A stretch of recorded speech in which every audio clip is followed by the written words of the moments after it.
Yes, yes, good day class, good day class. We're gonna open up our Blender because I'm gonna teach you guys how to make things go transparent.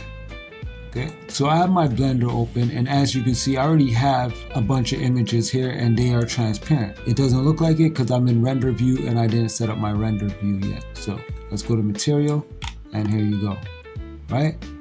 So I can easily change the color of this and do some extra stuff, but I'm gonna show you guys how I did it.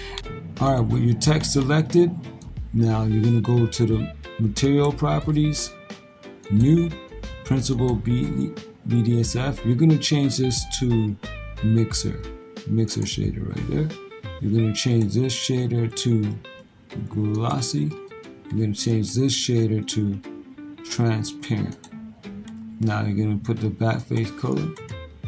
You're gonna change the blend mode to alpha blend.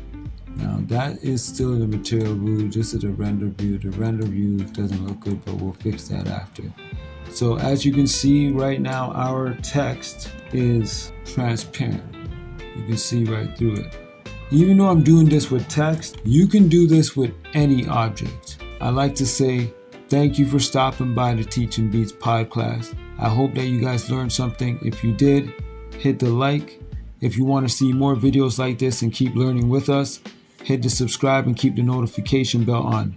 And until next time, keep learning, keep teaching. See ya.